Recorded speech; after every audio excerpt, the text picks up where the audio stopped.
Good evening, everybody. Welcome to our first meeting of March 4th. I'm going to call the meeting to order.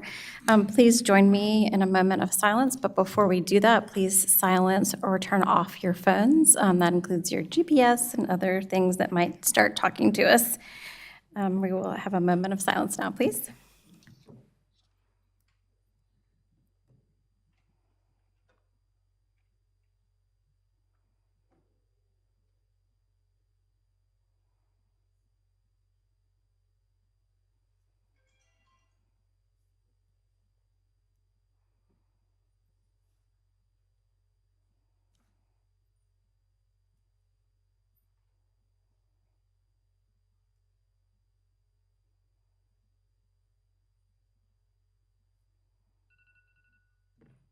All right, thank you so much.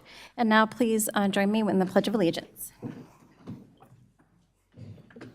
pledge allegiance to the flag of the United States of America and to the republic for which it stands, one nation, under God, indivisible, with liberty and justice for all.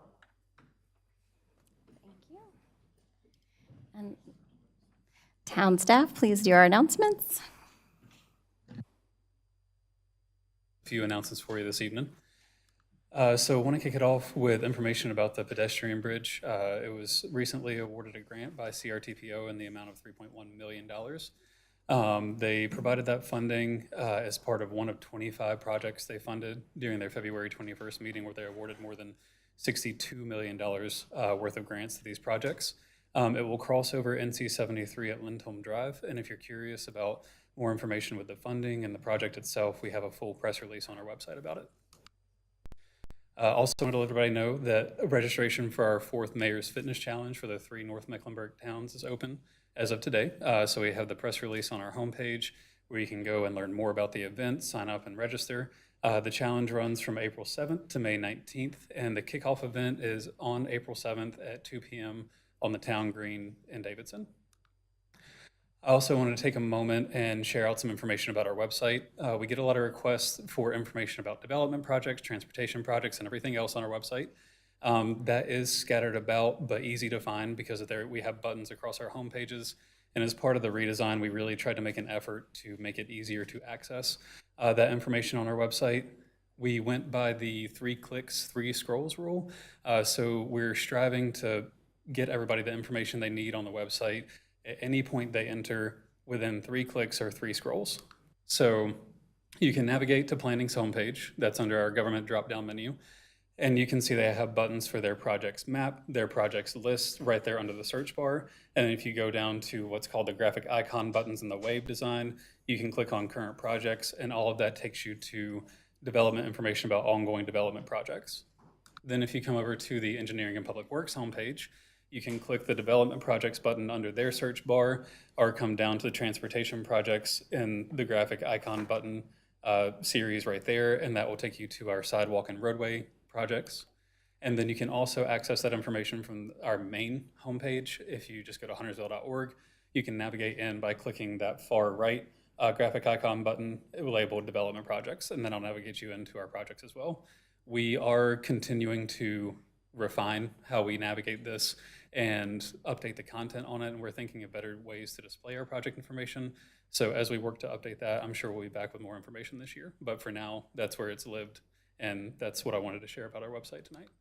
And for now, I want to call up Michael Jaycox with our Parks and Rec Department to share an update about their Employee of the Year. Good evening, Mayor and Board.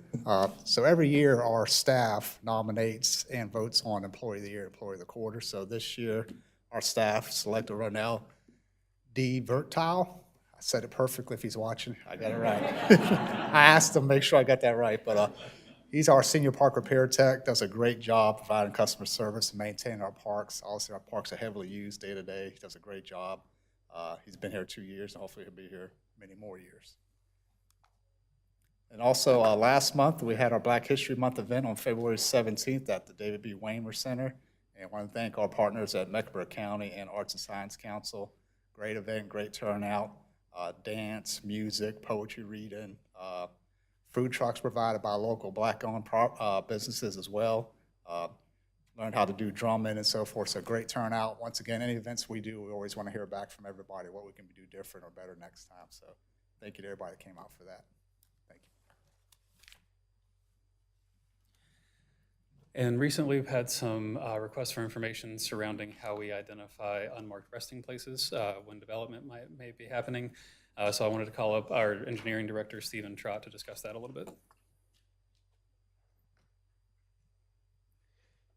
Thank you. So when we're out doing projects, and I'll speak more on the projects perspective here, but when we're out doing projects and when you're digging in town, you don't know what you can find, but if you have reason to believe that you may find something, one of the tools that we have used and will continue to use when needed is hire a consultant to use radar scanning devices to look underground to see if there are any potential conflicts where we believe there could be something. And so that is a tool that we will use and continue to use on projects where we believe there may be something underground where we want to take a look at without disturbing the ground. Thank you.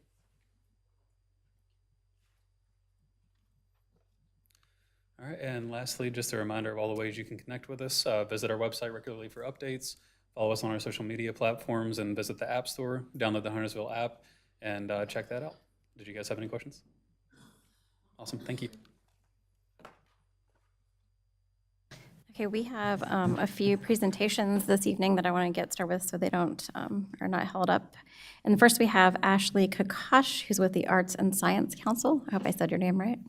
Close.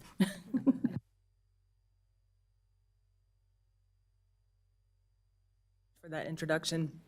So I'm here on behalf of the Arts and Science Council, or ASC, as it's also known as. I'm going to be giving you an update on kind of how some of the funding has been stewarded throughout Huntersville year to date, so through January 31st.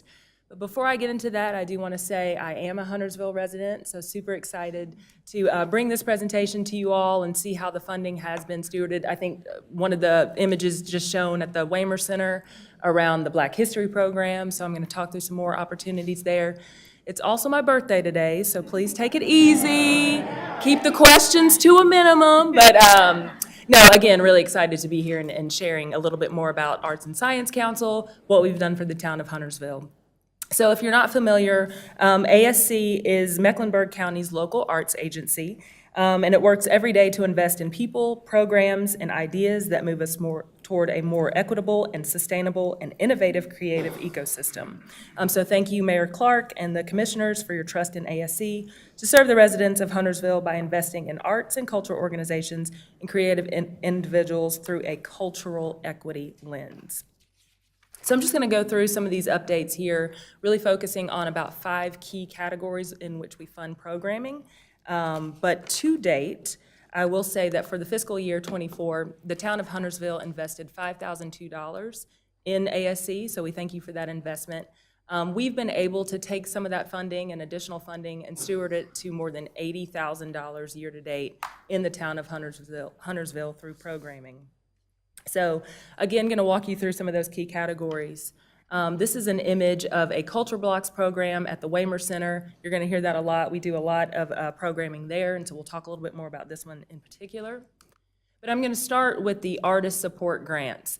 So this first one is in partnership with the state of North Carolina and through the North Carolina Arts Council. ASC supports emerging and established artists across our region with grants for professional or artistic development to create work, improve their business operations, or bring their work to new audiences. And so this is an image of Al Torres. He received a $3,000 grant to complete 7 multi-view paintings that he composed of aluminum and wood panels. So not only is Al a resident of Huntersville, his studio is here, he's also an art professor at CPCC, so bringing that across the region. Our next category that we're going to talk about is what we call cultural vision grants. And so these came as a direct response to the community's interest in programming that builds strong communities and demonstrates innovative, relevant, and transformative cultural expression. So more specifically, these grants can advance cultural programming that helps build community, it increases relevance, and it increases innovation by supporting the creation of new and groundbreaking work. So this particular image here is based on a Huntersville-based dance collective called Movement Migration. Back in December, they received a $10,000 Cultural Vision grant from ASC to support movement classes, workshops, and even a performance that you see pictured here. So this was the first round of Cultural Vision grants that was awarded for this year. There is a second round that will be happening later throughout the year, so hopefully more Huntersville-based organizations will be recipients of that. So the next one is around, the next category is culture blocks, and this is what was shown on the slide around the Black History program at the Waymer Center. Culture blocks, that program springs from the expressed desires of residents, so kind of feedback from area residents across the county for cultural programming that's closer to where people live. As a board, we talk very often in ASC around not everyone can just make it down to uptown to see programming and go to the theater, and so how do we bring more programming to the residents where they are? So that's where Culture Blocks was stemmed from. And Culture Blocks has supported Huntersville in two key ways. The first is by funding the delivery of programs within the town of Huntersville for North County residents. So Huntersville, Cornelius, and Davidson are considered Block 10. And so through the feedback, the area residents within Block 10 have told ASC that they're interested in programming around dance, music, STEAM, visual and performing arts, multicultural programs and festivals, literacy, history, and heritage. So it really runs the gamut. And taking that feedback, we have been able to pair cultural providers that are across these areas with local spaces, including recreation centers, libraries, parks, to put on programming that is nearby, it's responsive, and more importantly, it's free for the residents to enjoy.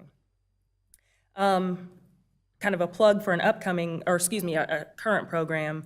So we're currently supporting something called Dance Without Limits. It's a dance class that's designed for seniors of all mobility levels, and it promotes health, wellness, community, and creativity. It takes place weekly at 10 a.m. on Tuesdays, now through June 11th, at the David B. Waymer Recreation Center. And then a plug for an upcoming performance on March 16th, also at the Waymer Recreation Center. Culture Blocks will host the Dances of India program, which is a free event that will use dance and music to explore the history and culture of India. The second way that Culture Blocks funds Huntersville artists and residents is to provide programming where they live across Mecklenburg County. So this image here shows Huntersville-based Robin Antoinette's Arts for All, and she was the recipient of a $5,750 grant this year that provided watercolor classes for seniors at the North County Regional Library. Those are just two examples, but overall, Culture Blocks has invested more than $52,000 in programming that's happened in Huntersville so far this year. So the next category that we help to fund that has been stewarded in this area is called School Funding Opportunities. And this ensures that pre-K through grade 12 students across Charlotte-Mecklenburg have access to professional artists, scientists, historians, and other cultural providers for education-specific programming.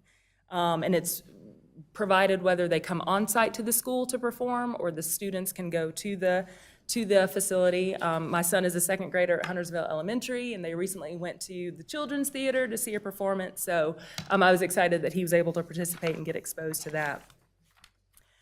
This particular image is around, in November, a $700 grant through this school funding opportunity brought a program to the Long Creek Elementary School, and the students got to see an assembly performance by Moving Spirits, which is a contemporary arts organization dedicated to performing, researching, documenting, cultivating, and producing arts of the African diaspora.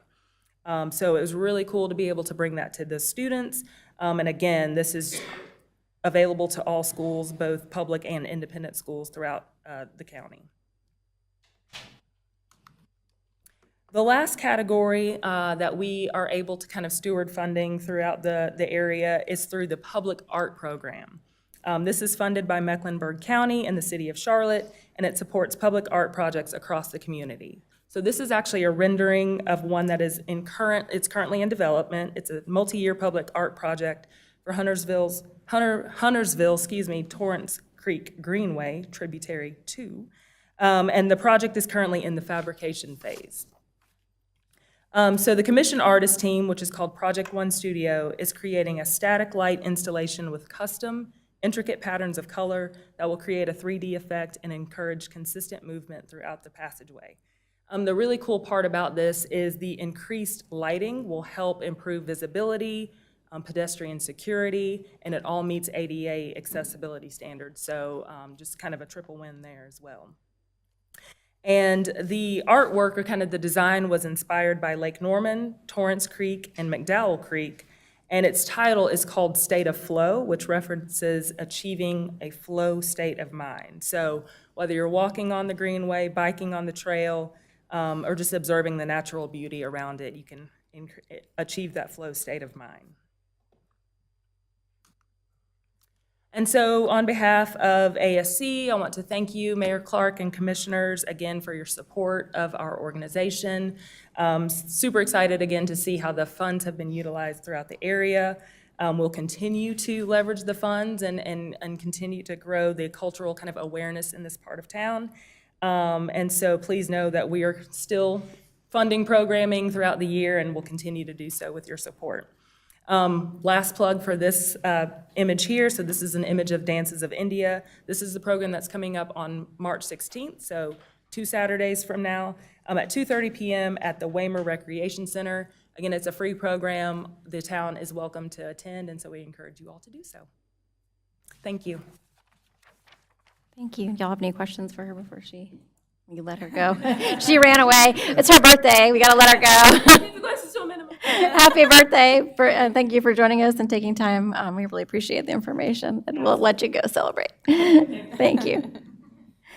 And, okay, so next we have Aaron Hintz from Carolina Diving Company.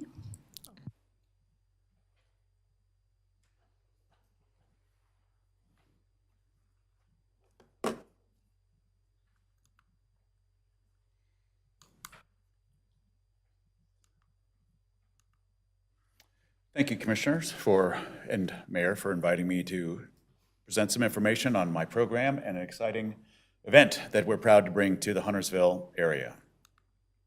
A little about us. In 2007, the diving program at Huntersville Family Fitness and Aquatics was rebranded as the Carolina Diving Academy to better represent the area.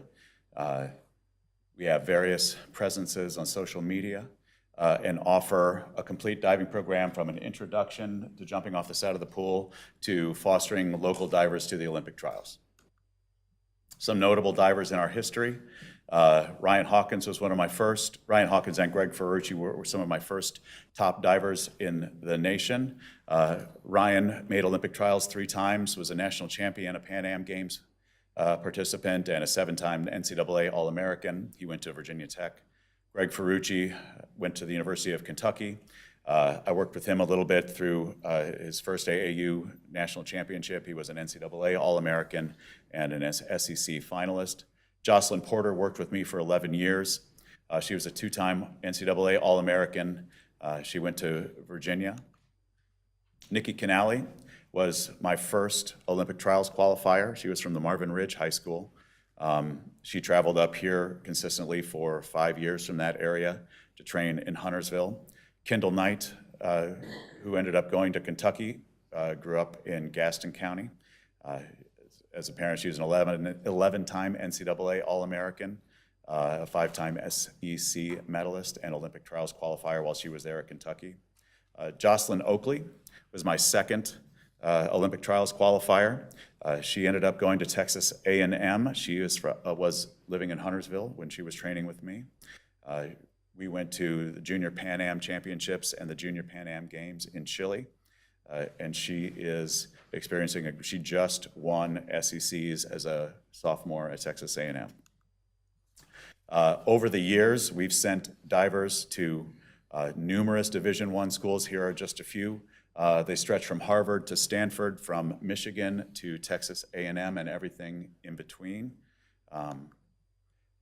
More locally, we hold, current divers out of our program hold 5 of the possible 8 NCHSAA records. We have the 3A school record held by Hayden Schroeder, and actually that was updated this year with a 591 score, I believe, and the 1A2A with Nick Garbarina from Pine Lake Prep. I mentioned Nikki Canali earlier from Marvin Ridge. She holds the overall girls state record. It's the 3A state record, and Jocelyn Oakley, the diver at Texas A&M, holds the 1A2A record while she was at Langtree. We've had 27 NCHSAA Women's State Championships since 2006. On the men's side, we've had 26, again, stretching as many times as all three in championships in 1 year, the 1A, 2A, the 3A, and the 4A. This leads to the next exciting event that I wanted to bring to everyone's attention, the Carolina Big Dive. Since I took over the program in 2007, we've hosted 60 events in Huntersville, ranging from the NCHSA Regional Championships to USA Diving Region and Zone Championships to the AAU National Championships, where we bring 600 divers and their families to the Huntersville area for as many as 6 days at a time. Since 2009, I've started the Carolina Big Dive as an invitational. Now, we had a modest beginning with as few as 62 divers when it first started, but over the years, we've trended up and nearing 300 divers to the Huntersville area for 4 to 5 days. This year, for the first time ever, we've introduced a professional diving event, inviting some of the top postgraduate divers across the country to come participate in a cash payout diving event. We haven't had one of those in the U.S. since the 90s. And this, as the United States prepares for the Olympic Games in Los Angeles, we look forward to an increasing attention level given to the Olympic sports in the U.S. This year, to elevate the event and integrate ourselves into the fabric of Huntersville and the Lake Norman area, we've partnered with Craftworks to hold a 300-plus person team dinner event on March 15th, where we're working with Craftworks to get food trucks, and we'll assemble everyone and celebrate the event and Huntersville. We've worked with Tracy Hauk at the town of Huntersville Parks and Rec to do an event village.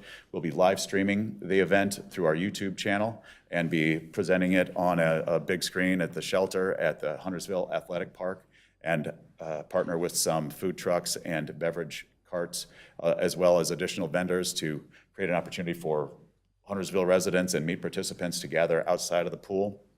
And then for a reception for our Pro-Am participants, our sponsors, coaches, and alumni of the program and USA Diving in general will be at the Hunter House, one of the original houses in Huntersville. And there can't be any place more iconic and representative of Huntersville than that event location. So we're proud to celebrate our relationship with the town of Huntersville. That's my succinct presentation. Any questions? Thank you. Does anyone have any questions or anything? Yeah. You didn't have any information here about the actual event. Can people come and watch it, or Yep, what the event dates is open to are? the public. We'll have tickets available on our website. There's the Big Dive 2024 page on carolinadivingacademy.com. We will have information on how to reserve your tickets there. They're very reasonably priced. We are looking at a price of $10 for each event finals. They'll be in the evening and feature the top 6 finishers of the men's and women's prelim contests earlier in the day.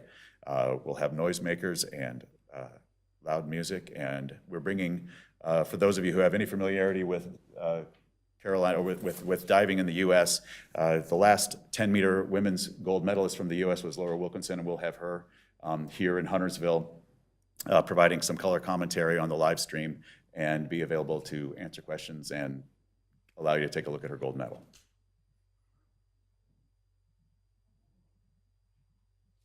Anyone else? All right. Thank you very much. My pleasure. Thanks for inviting me. So I'm going to move forward with the public comments, and I'll conclude this section with, yeah, I'm going to do that last. And I'm going to conclude with my proclamation at the end, just to expedite people who are waiting to speak. So I'm going to start with Sean Caldwell.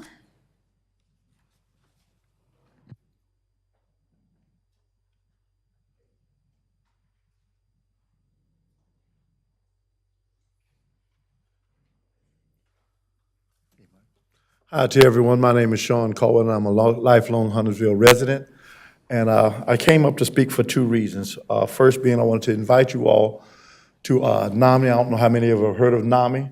NAMI is the National Alliance for Mental Illness, and we meet every third Monday up at Stumptown, up at Huntersville United Methodist Church, and we offer 2 classes up there that we facilitate. I'm an executive board member for Lake Norman Iredale. Facility of that. We offer a family-to-family class, and we offer a connections class. And I'll say that because one out of every 5 persons actually have some form of mental illness. So you're more than welcome to be invited. I know you have your meetings here on the 1st, but if you can come, please come, all right? The second reason I'm here, back in 2020, I was at my desk at Davidson Behavioral Health, and I had a stroke. And so I've been getting healthy since then. I used the ASC grant. I go to the Wayman Center. And so I reached out to the, I call it the Taj Mahal, the regional, the big one on 21, the county. And then I called also up to, Mike, I called over to the Aquatic Fitness Center. And I'm just be honest with you, I was astounded. I'm a retired veteran from the Marine Corps, and I can remember when the town hall was where the fire station is. Our little town hall was the original one. And so I was told they offer nothing for veterans in the sense of a reduced rate or a sliding scale, nothing, Edwin and Mike, so work on that. That's why I'm here. And the first thing everyone wants to say is, thank you for your service. And it seems to me now it's becoming cliche. And we're supposed to be a veteran-friendly state here in North Carolina, and I was just, I'm upset that we have nothing for us for that. So that's why I was here. I wanted to bring that. I usually would have stepped to Edwin or said something. I have an open door contract with Mike as well. But I just felt like we needed to know that because everywhere I go, I got a flag in front of my house and it means a lot to me. Everyone wants to say thank you for your service. But then, so don't tell me about it, show me. And I appreciate your time. That's what I wanted to share. Thank you so much. Next.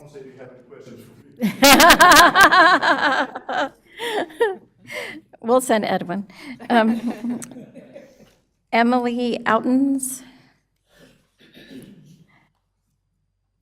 You have 3 minutes.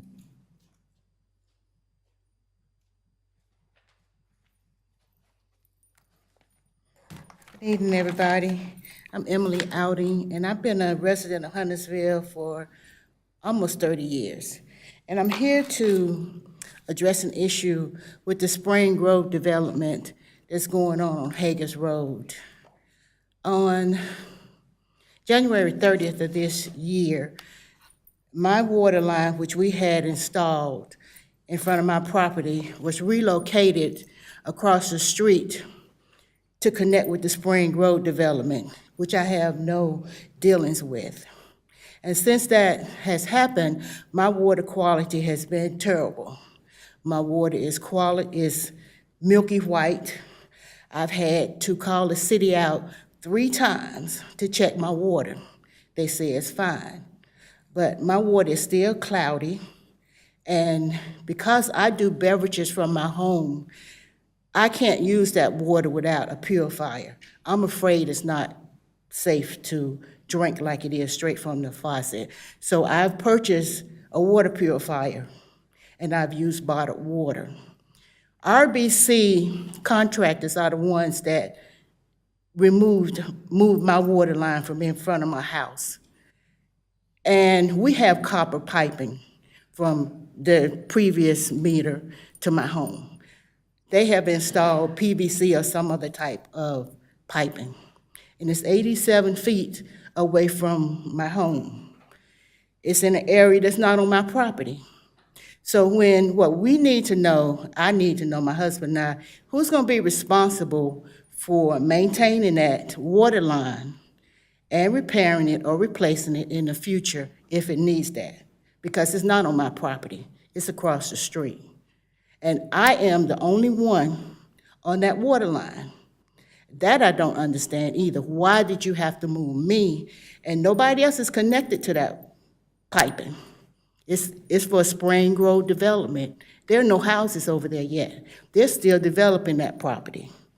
So that needs to be addressed, and I'm bringing it here because the city approved that development, including using my property without even asking me before it was approved.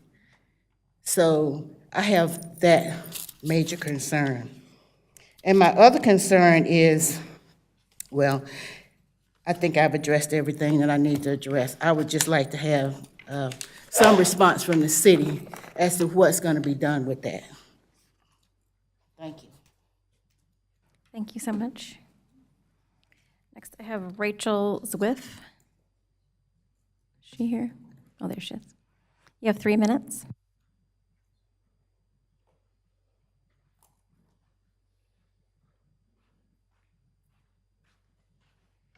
Hello, I'm Rachel Swift. We don't have to say where we resign anymore? Okay. Good morning, good evening, Commissioners. I come to you today as the Chair of the Pottstown Heritage Group. In the heart of our town lies a treasure, just not the structure of the streets, but the stories, the heritage, and a vibrant spirit that has weathered the test of time. Pottstown, the historic Black community, is a cornerstone of our town's rich cultural tapestry, stands as a testament to resilience, innovation, and enduring strength of a community bond. However, like many invaluable facets of our history, it faces relentless pressures of modernization, economic shifts, and the risks of our fading collective memory.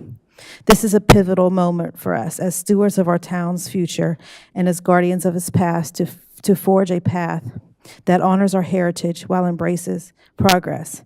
It is within a vision of balance and respect that we call upon the Board of Commissioners to collaborate with the Pottstown Heritage Group and the community as a whole as a dedicated entity with a proven track record in community revitalization. I asked that first, you take a look at the old 2007 East Huntersville plan and work with us to create a community revitalization plan that focuses just on the preservation of Pottstown. Secondly, we ask that you understand that I know several projects have been put off currently, but understanding that closing streets, causing any type of detour in and out of Pottstown is of great impact to us, the residents residing here. Rather, it sets forth lining the pockets of developers and satisfying the neighbors that surround us in Pottstown that don't care about Pottstown because they consider it impoverished and inconvenience to their growth. We urge the Board of Commissioners to recognize the value and urgency of this initiative. By partnering with us, we can embark on a transformative journey that honors the path, enriches our present, and secures our future. Come celebrate together and preserve this rich historic in our historic Black community and demonstrate our shared commitment to a future that respects our history and empowers all members of the community. Thank you. Thank you very much. Next, we have Regina Phillips.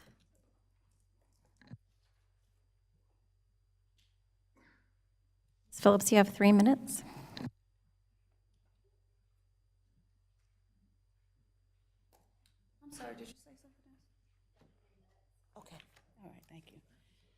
Hello, my name is Regina Phillips. I am a lifelong resident of Huntersville, the Pottstown community.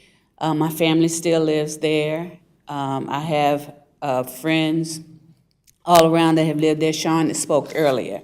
So I'm here to speak for a few minutes about the proposed, that I understand now is on hold, but the widening of the central of Church Street. Okay, I'm here to speak that developers are looking at this and they have tried to hold some meetings, which I did attend one last year, but they are not engaging the residents. And when they are engaging, they think they're engaging the residents, they're not. They're engaging with people that may have splintered off from some groups there, but there is one group that has the community, you know, as their focus, and that's the Pottstown Heritage Group. And I would like to encourage the town or whomever is talking about this to make sure that you contact that committee and those people, because they have the ear of the residents, and that you engage the residents so that they know what's going on. Just throwing stuff out online, most of them do not have access to that. It has to be grassroots. People have to go and they have to knock on doors to get these people to come out and understand, what is going on. And like I say, my big thing is to be conscious of who the information is coming from. Make sure it's coming from reputable people that actually live and represent the community. So in closing, I would like to say that, Pottstown is a small, lower-income community, that was founded by descendants of slaves, and most of the residents that live there, that was founded by slaves, but most of the descendants that live there have grown up there. They've left, they've come back, some of them have never left. I realize that it may seem like a very small, inconsequential area, and it's not much, but we cannot box people out. We cannot build up around people, and especially people that have nowhere to go. You can come in there and you can say, I'm going to widen this and take people's land, or I want to buy your house. But if you buy someone's land or you buy their house, they're not at the prices that houses are going for now. They can't even afford to go out and buy somewhere else to live. So this needs to be taken into consideration. I understand developers are not really interested in that. They're interested in lining their pockets. So I just want I want this town board, and I want the people of the town to actually have an interest in there, to be concerned about the residents and the things that are happening. Thank you for your time. Thank you for your time as well. Next, we have Jeff Sny. You have Christopher Boyd yielded 3 minutes to him. Okay, so you have 6 minutes.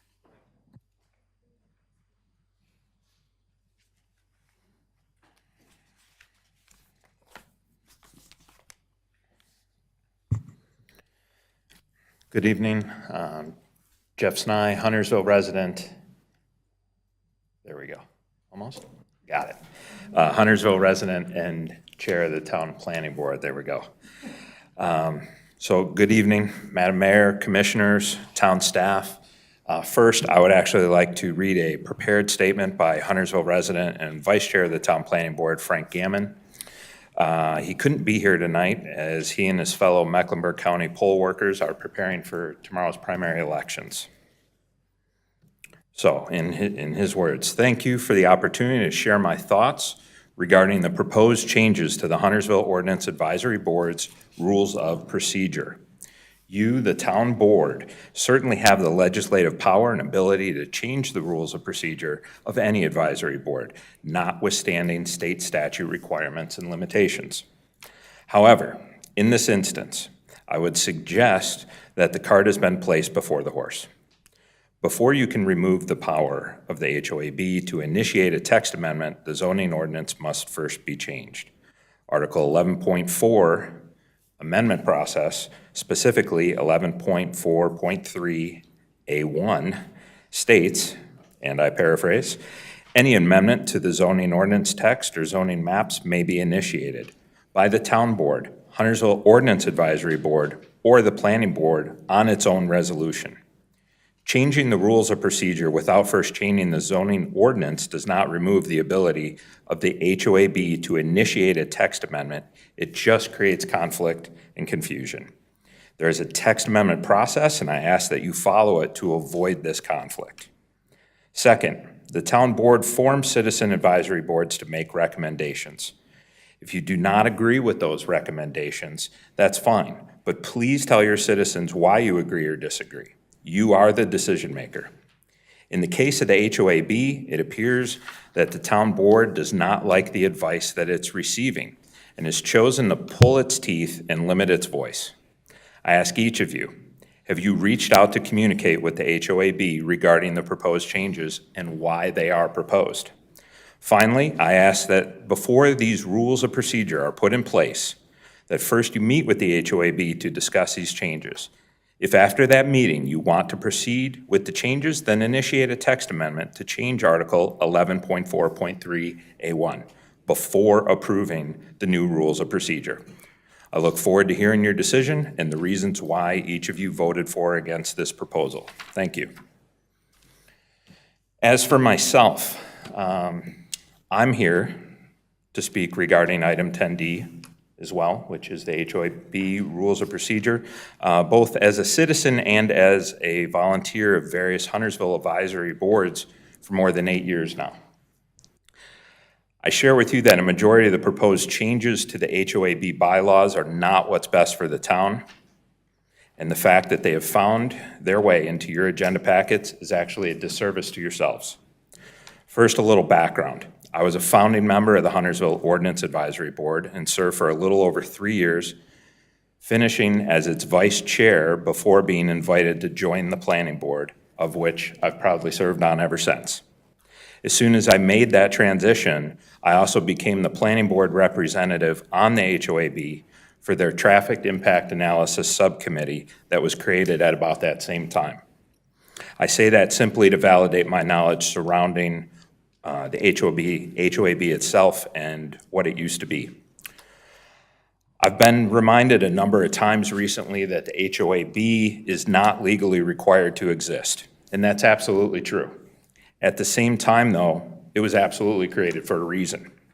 For a number of years, town staff and the board vetted a number of ideas with the help of the HOAB. On top of the endless amount of text amendments that flow through them, they also tackled things like traffic impact, invasive plant species. They helped save the town from damaging its relationship with CMS more than it already was at that time. And they even addressed an ordinance about sniffing modeler's glue. That's a true story.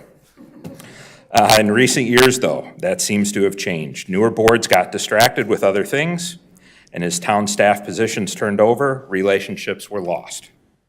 Now, I'll point out that in all my years of being involved with the town, staff has been wonderful, and I believe they have the best intentions for all of its citizens. Some of them have even become true friends of mine. I bet I've only encountered a handful of people over the years that, for whatever reason, just don't embrace that. Part of why these changes are being proposed stems from the checks and balances boards like the HOAB place on staff. It's absolutely human nature to push back against oversight. And we've all learned as well that how the message is delivered definitely matters. But I'd remind everyone that you have voluntarily chosen to be employed in the public sector. Transparency and oversight are woven throughout every form of government, and that's something you have to accept.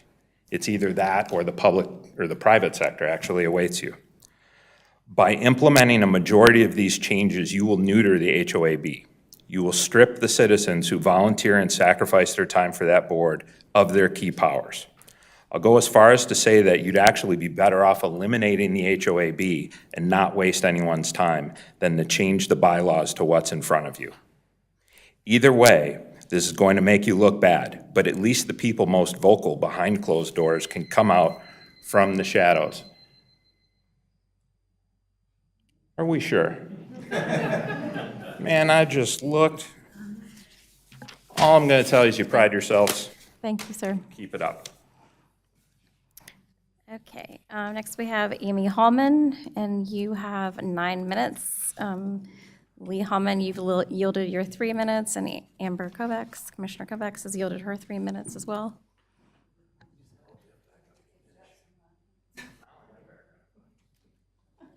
Don't need 9.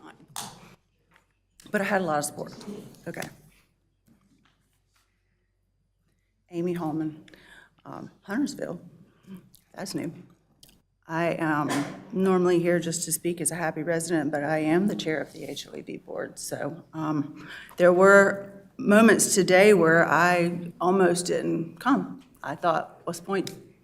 And then I realized that I had people that I don't talk to regularly or some at all who are here speaking not just on my behalf, but on behalf of the board. And then I decided I needed to get my little self back up here and do this. So here I am. When I, as the chair of the Huntersville Ordinances Advisory Board, learned of this agenda item on Thursday only after it was made available to the public, I kept asking myself, why now? Well, I answered that question in an email. So today, I think the question is, why did no one contact the HOAB? If this has been a behind-the-scenes discussion for months, why has no one reached out? Only being given one side of the argument and then putting the Huntersville Ordinance Advisory Board on defense only after learning about this is a strategy. Please don't let it work. I have never had a crossword with staff. To dismantle this board is retaliatory. Is that because of me? I don't believe that. Is it because of some zombie HOAB uprising? I don't believe that either. If you go through with the decision to amend the bylaws to remove the HOAB's members' authority to propose amendments, you are effectively killing HOAB, as Chair Snide said. That's no compromise. And for those who dislike HOAB, that is sufficient. That is the strategy. Some of you have said that you aren't sure the correct bylaws are in place. That is pure distraction and manipulation. Someone is taking advantage of your good nature by telling you that. And I don't say that lightly. There's nothing light about me right now. This is devastating. You can watch the town board meeting from April 4th, 2022 on YouTube and see exactly it. This entire discussion starts at minute 40.10. If you're told that having to deal with the HOAB is dragging out the process entirely too long for our town to be in compliance, that is incorrect also. It is a hollow argument, and if we get past tonight, I'm happy to explain. Many items within our bylaws are not being adhered to. That is true, but it's not by our board. If you want to remove the requirement that the legal department must give a legal opinion each month, do. That hasn't been done a single time. If you want to remove the part of this where the staff must give us all material evidence every single minute, do. If you want to remove subcommittees, do. We are continually told we can't have them anyway. If you want to change when our vice chair or chair election is, do. These things don't fundamentally change the HOAB. The town, not me personally, not the HOAB will be responsible when we're not given all the material information. The town, not me personally, and not the HOAB will be responsible if bad legal advice is given. I don't believe that's the case. So if that's what makes you happy, then that's fine. But please, do not limit citizen involvement in the town process. Do not take away the ability of the ordinances advisory members to propose ideas and hamstring the citizens and residents who cannot afford nor understand how to pursue governmental change. Currently, if someone finds a problem, she, he, or they can bring it to us, even unofficially, before litigation forces a change that costs our town residents more money. Some of us did not apply to be on a board or a committee. My connection to rules and the ordinances and how I became involved in this local government is, in the first place, is a straight line. I will continue in that vein, and I cannot be distracted. These are the text amendment changes through 2022. The last time they were updated was March 23. The last time we were updated was March 23. I'm sorry. Last time I was sent one was March 23.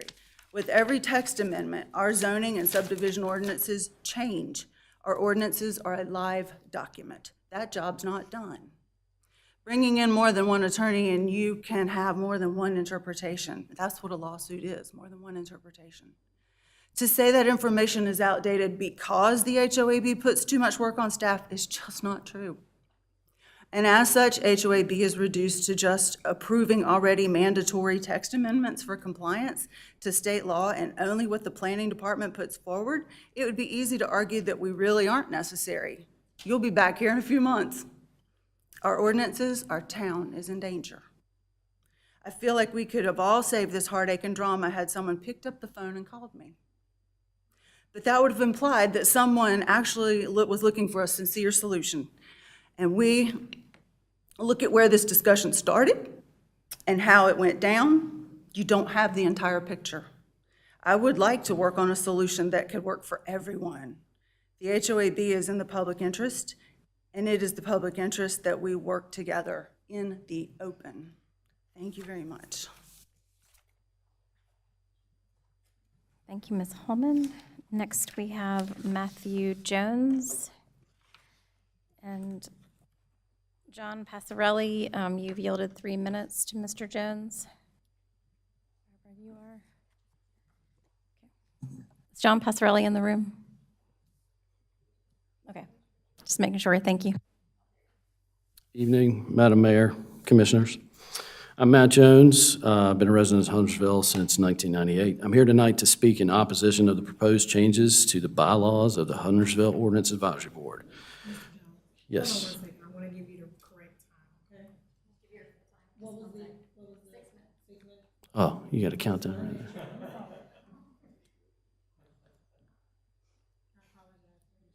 No, that's fine.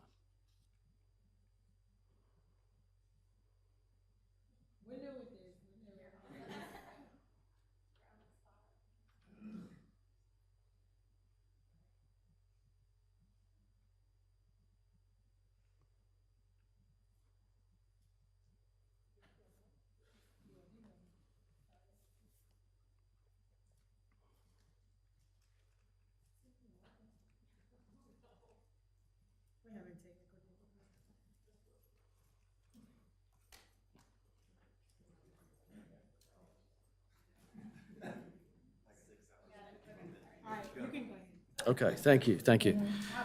No problem at all. Thank you for the audience. For the last 6 years, I've served on the board in a variety of roles. I've served as chair, vice chair, and chair of the Traffic Impact Analysis Subcommittee.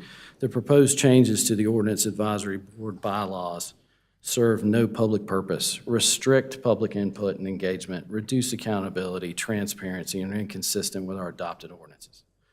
The Ordinance Advisory Board serves to protect the town by making sure our ordinances are in the public interest and legally compliant. Municipal advisory boards, by definition, are a form of citizen engagement. Like many other boards and committees in our town, it is not legally required, but it provides numerous benefits to the citizens of our town. When writing or changing regulations and processes, there is a benefit to evaluating feedback from as many and varied perspectives as possible. This reduces the probability of unintended consequences and makes for better regulation. Our board, or one of the main benefits of our board, is we are able to spend more time vetting changes than the planning board and the town board can. Ordinances are a living set of documents that are in a constant state of change via legislation, case law, changes in our comprehensive plan, and based on the needs of our growing community. Recently, our board brought to the attention of staff the changes needed based on House Bill 488, the result of which was correcting parts of our ordinances that had been out of compliance for more than a decade. We also recently identified changes that need to be made to our campaign sign ordinances, which was in excess of the town's authority. We additionally proposed a set of recommendations via the Traffic Impact Analysis Subcommittee to better address traffic impacts from new development, which have yet to be implemented and have largely been suppressed from the public view. These are just a few of the many examples of benefits our board has provided to the town over time. When ordinances are not correct, citizens can unknowingly commit criminal offenses, as has happened with our campaign sign ordinances, pay unnecessary fees, have unnecessary restrictions placed on their property, and it increases the litigation risk of our town. I evaluate ordinances from a number of different communities on a regular basis. And are they all perfect? No, most of them are not. They all have inaccuracies. They all have things that need to be corrected. But our town is unique because we have this board. It gives the ability of a citizen to come in and instead of having to pay a fee or try to figure out how to correct that ordinance and make that change, they can come to us and engage with us, and we can make a decision whether that engagement needs to happen. Most other towns don't have that. And that request just goes into a black hole and nothing ever happens. So it is in the best interest of the public that we do not change the bylaws of the Ordinance Advisory Board and to continue allowing citizen engagement and for the board to continue to provide services to the citizens of this town, as we have for almost a decade. Thank you for your time and consideration. Thank you, sir. Next, we have Michael Pollard. You have 3 minutes.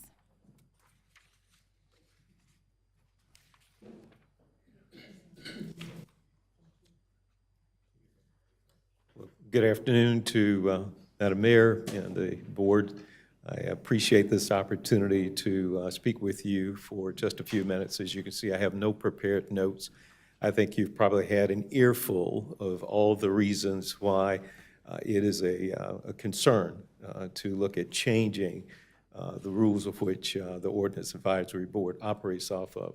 I'm one of the newer members, and just to give you an appreciation, I've not lived in Huntersville my whole life, in fact, a very short part of my life.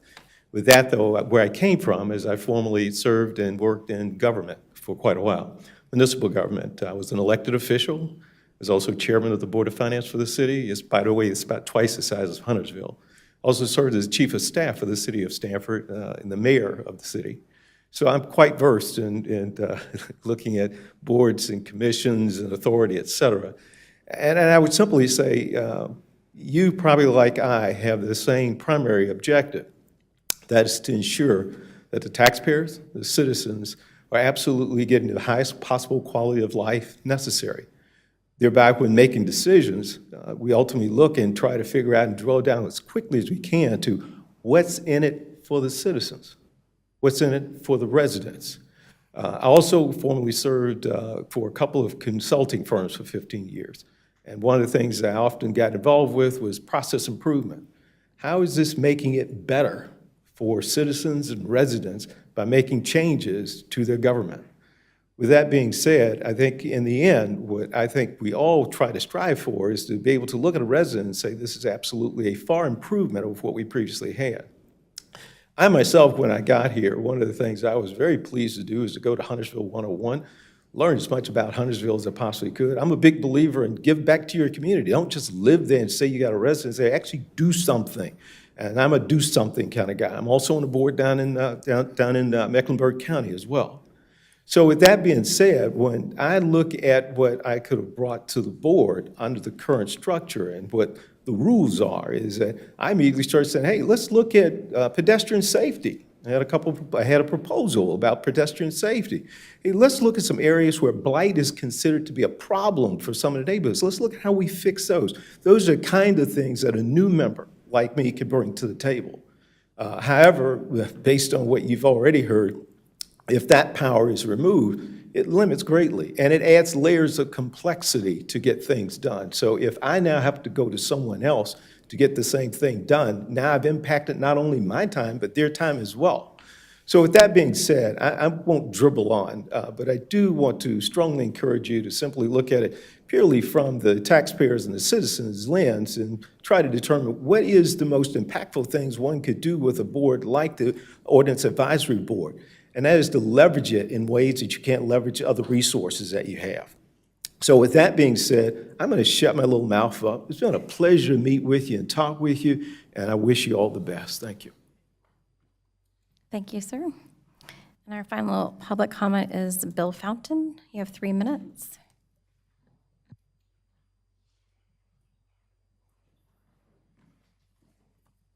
Hello, fellow citizens. I'm Bill Fountain, former school teacher.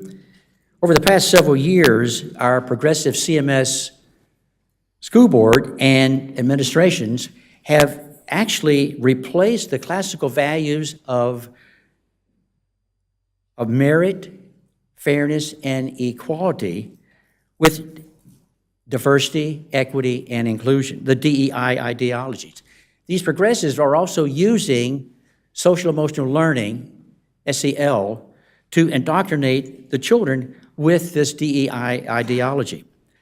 And the SEL has actually grown quite a bit within the CMS bureaucracy to pretty expensive, and some of those funds could be used to supplement teacher pay. Not only that, but several new studies have revealed that the students who have gone through an SEL program have had more depression, more anxiety, and had more difficulty in managing emotions, and reported worse relationships with their parents. The diversity, equity, and inclusion ideology treats some people as being less valuable than others, not because of their character, but because of what they look like or what they believe. This is a litmus test that I feel that is trying to divide our society, not unite it. The Hill publication says that DEI is a derivative of neo-Marxist identitarian ideology. Any criticism of DEI is often met with being called prejudice, thus chilling the free speech and causing some of the teachers to feel like they're going to be ostracized or censored or, in case, maybe terminated, which is not a very healthy work environment. Most of the teachers really want to teach their subject area and not be advocates for some socialistic ideas. The alternative to DEI is merit, fairness, and equality, which are consistent with liberty and individual rights. It's based on academic merit and not on group identity. This respects the individual rights, and it promotes the primary mission of education as being a former teacher, and that is helping students learn so they can be successful after high school. Thank you for your attention, and have a good day. Thank you, sir. And now I will conclude our public comment section with the proclamation.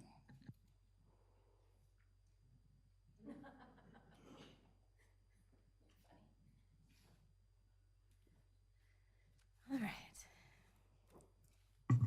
The board felt it was important to honor Women's History Month, in particular in the day and time that we live in, so I'm going to share that with you. Whereas Women's History Month is a dedicated month to reflect on the often overlooked contributions of women to United States history, from Abigail Adams to Susan B. Anthony, Sojourner Truth to Rosa Parks, the timeline of women's history milestones stretches back to the founding of the United States. And whereas American women of every race, class, and ethnic background have made historic contributions to the growth and strength of our nation in countless recorded and unrecorded ways, and whereas American women have played and continue to play critical economic, cultural, and social roles in every sphere of the life of the nation by constituting a significant portion of the labor force working inside and outside of the home, and whereas American women have played a unique role throughout the history of the nation by providing the majority of the volunteer labor force of the nation, and whereas American women were particularly important in the establishment of early charitable, philanthropic, and cultural institutions in our nation, and whereas American women have served our country courageously in the military, and whereas American women have been leaders not only in securing their own rights of suffrage and equal opportunity, but also in the abolitionist movement, the emancipation movement, the industrial labor movement, the civil rights movement, and other movements which create a more fair and just society for all. Now, therefore, I, Christy Clark, Mayor of Huntersville, do hereby proclaim March 2024 as Women's History Month in Huntersville, North Carolina.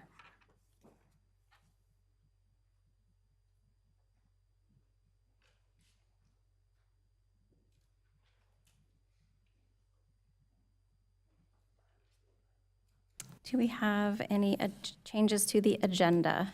Or may I have a motion to adopt the agenda? I'll make a motion to adopt the agenda. I'll second. Any discussion? All in favor, please raise your hand. Any opposed? Okay, thank you. And now we have our consent agenda. May I have a motion to adopt the consent agenda? I would like to make a motion to adopt the consent agenda. Ma'am, thank you. Any discussion? All in favor, raise your hand. Any opposed? Thank you. And now we are on to item number 9, public hearings, and we'll conduct a public hearing on petition TA 24-01, a request by the Huntersville Planning Department for a text amendment to the zoning ordinance. Mr. Patterson, you have the floor. Good evening, everyone. I'd like to put my staff report into the record for TA 24-01 to comply with House Bill 600. So House Bill 600 introduced amendments to language in NC General Statutes 143-114.7, regarding stormwater runoff rules and programs. The zoning ordinance will be amended with the minor language changes to reflect the updated state statute. The minor changes in language will not constitute a change in practice for stormwater administration. And below, we can see the changes in the articles of the zoning ordinance that staff will make those changes to. Here we have the existing language with the added language highlighted in yellow. Certain language has been struck out as well. I'll be going to the next slide as the language is the same throughout. I've also gone and made a short little paragraph that helped me understand a little bit better, and hopefully can help y'all understand a little bit better. There's a quick summary of what that ordinance is talking about, and that highlighted portion is what is being added. I'll just let y'all read that for a sec.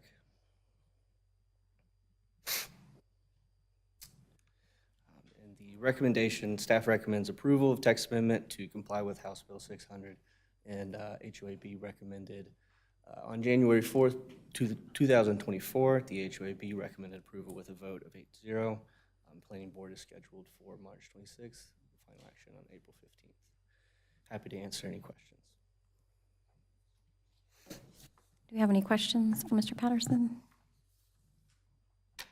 No? Okay, no questions. Thank you.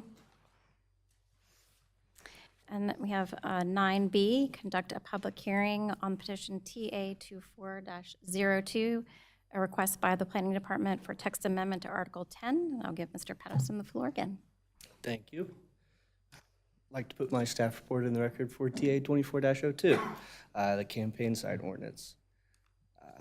Description of it, TA 24-02 is a text amendment request by the Town of Huntersville Planning Department to amend Article 10, Section 10.10.9, 10.12, 10.14.3 to clarify the town's role in permitting, placement, and enforcement of campaign signs. The amendments to Section 10.10.9 are to clarify that individuals must seek permission from private property owners before placing a sign. Individuals must also seek permission from any property owner fronting the town-maintained right-of-way where a sign is placed. The amendments to Section 10.12 clarify that temporary campaign and election signs are allowed to extend into the right-of-way of town-maintained roads and as allowed by the North Carolina Department of Transportation along the streets that they maintain. This clarifies the town's stance on campaign signs in the right-of-way and defers to NCDOT for their right-of-way regulations. And finally, the amendments to Section 10.14.3 clarify that town staff may remove any illegal sign placed on town property or town-maintained right-of-way. Staff recommends approval as it clarifies the town role in permitting, placement, and enforcement of campaign signs. On January 4th, the HOAB recommended approval 7-0-1 with a recommendation to add a reference to NC General Statutes 136-32, B, C, D, E, and F in Article 10.10D so that anyone reading the ordinance understands that there's another standard for state-maintained roads. That planning board scheduled for March 26th, final action April 15th. Happy to answer any questions. Any questions? Ms. Bergman? Thanks. Could you go back maybe, I think it was 1 or 2 slides, that one right there. I was just wanting to make sure, the change on that slide, is that change enforcement at all? Or is it just more of a language change? It's just a language change, yes, ma'am. And then the only question I had, the HOAB vote, you said it was 7-0-1. The one, is that an abstention? Correct. Okay. So not a... Not a conflict denial, of just a, he did not vote, yeah. Thanks. Planning board, do y'all have any questions for him? Okay. Anyone else? Okay, I think that's it. I've had a request for a recess for 5 minutes, just between the public hearings and other business. So we will take a 5-minute recess.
Okay, we are now on to item 10A.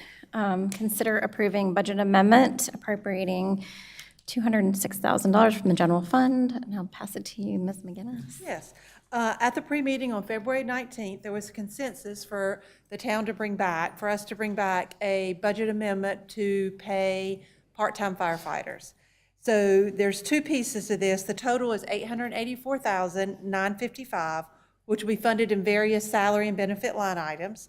The two funding sources are general fund balance of $206,123, and also the second piece of that is $678,832 in the contribution we would have given the Huntersville Fire Department. Does anybody? Do we have any questions? Commissioner Dumas? I think this is for Detoli, though. If Chief Detoli, do you mind?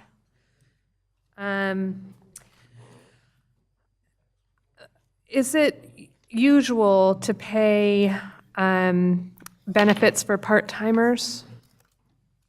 I think the benefits is what's going to attract the open spots. Are there other towns around here that do that?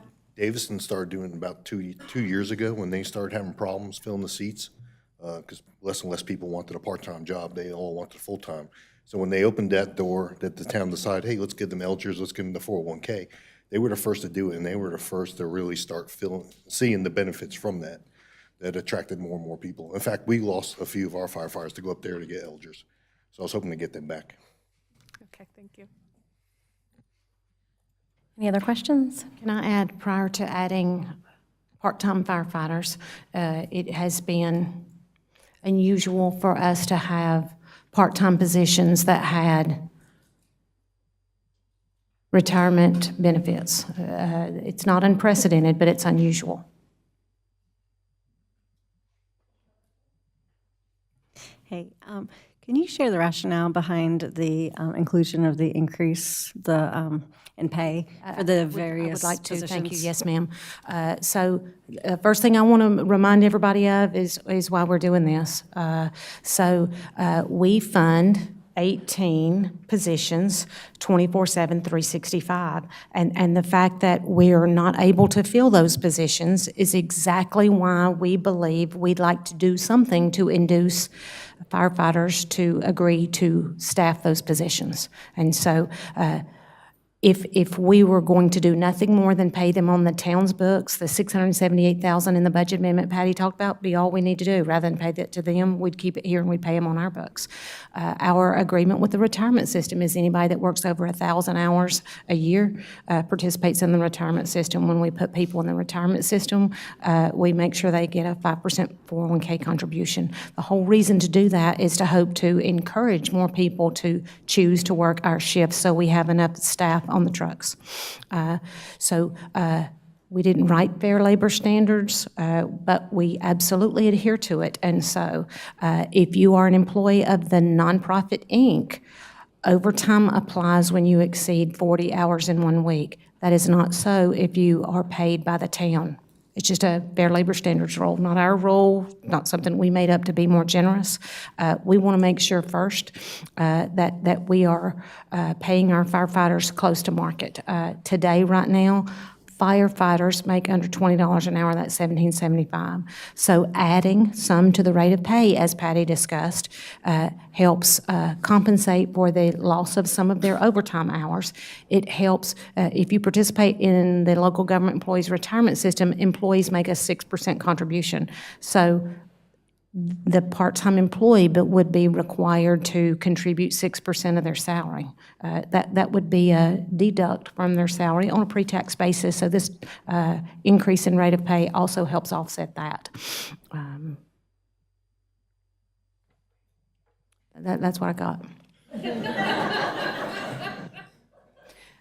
we want to make sure that we are paying close to what other entities in this area are paying their firefighters, and there is reason to believe that there are other agencies in this area that will be at $18 an hour. So if we're at $17.75 and we're taking a 6% retirement contribution out, that's going to feel like a reduction in a rate of pay, which is unlikely to result in more people choosing to staff the stations. Other questions? You have one or two more. And this one actually may be for Chief Totoli, because I had some questions about the donations that come in for HFD Inc. and what the average is, at least in recent years. So every year around the October month, everybody gets a donation form through a mailer. We don't call you or anything like that, but we do look at your residence, and we have a company that sends out a mailer to everybody. So it costs us a little bit of money to do that, obviously, but it brings in some profit. There's a lot of businesses a lot of town citizens that still love to do, $50, $20. Duke Power does like a $6,000 donation. Metrolina Greenhouses does something like that. So it brings in about $34,000 in donations. Once we become all one and town employees in the town fire department, I believe people can still donate money, but I would ask Emily more as far as that rule goes. Can we accept money from somebody? Yeah, thanks. And yeah, Emily, I'd love clarification too. I'm just trying to make sure that, looking into the future, if that we can still accept donations and have them earmarked for the fire department without risking losing, some of that funding source. Of course. The town is authorized to accept donations from citizens for anything that the town has statutory authority to carry out. And we do have statutory authority to have a municipal fire department. Therefore, we can accept donations to carry out fire protection services. That's all I have. So. Okay. May I have a motion to consider the budget amendment? I'd like to make a motion to approve a budget amendment appropriating $206,123 from the general fund balance and $678,832 from the reduction in the contribution to Huntersville Fire Department, Inc. to fund town employee part-time firefighters from April 15th to June 30th. Second? I'll second. Any discussion? Mr. Walsh. This board started the process to create a municipal fire department this past December. The purpose was to move from a nonprofit providing fire services in Huntersville to our own town-managed municipal fire department. The first step was to hire 18 full-time firefighters and a chief, which has been completed. This evening, we take the next step. We will transition the part-time firefighters from the nonprofit over to the municipal fire department. This will complete the personnel integration of these two entities. All right, all those in favor, please raise your hand. Any opposed? There are none opposed. Thank you. Next, it's item 10B.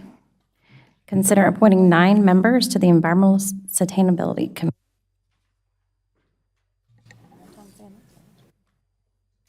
Well, this is an exciting day for Huntersville. The outpouring of support and interest in this committee has been really exciting and energizing, and we've had so many talented and intelligent, thoughtful applicants for this new board. Everyone's passion and enthusiasm for environmental sustainability are evident, and I can't wait to get started with this group. And so I'd like to make some nominations if we're ready. So I would like the town board to make nominations, to provide 9 nominations, with the first 3 nominations being a 3-year term, the next 3 being a 2-year term, and the last 3 being a 1-year term. And we're going to start with Commissioner Hunt. I'd like to nominate Dana Hicks, Dan Fogel, and Richard Sampson to a 3-year term, Mary Ann Sprung, Diana Truman and Tricia Knight to a 2-year term, and Kendall Brown, Dr. Leslie Kepler, and Jeremy Shook for a 1-year term. Commissioner Rivers, we're going to start with you.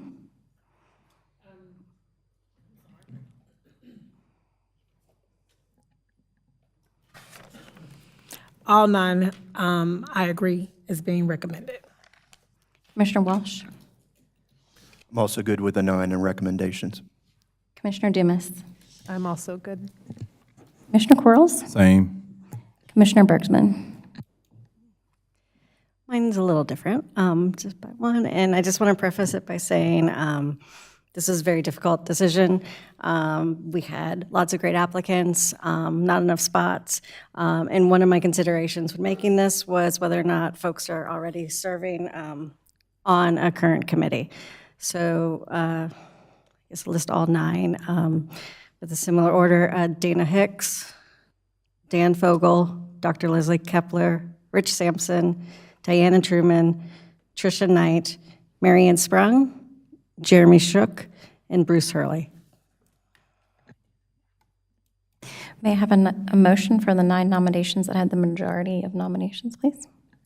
I make a motion to appoint Dana Hicks, Dan Fogel, and Richard Sampson to a 3-year term, Mary Ann Sprung, Diana Truman, and Tricia Knight to a 2-year term, and Kendall Brown, Dr. Leslie Kepler, and Jeremy Shook for a 1-year term to the Environmental Sustainability Committee.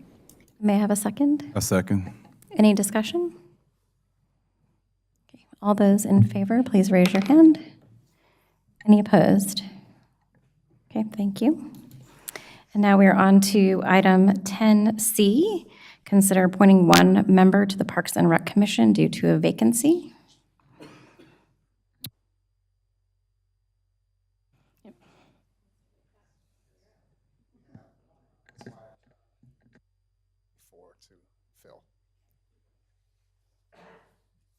All right, and may I have a nomination from Commissioner Rivers?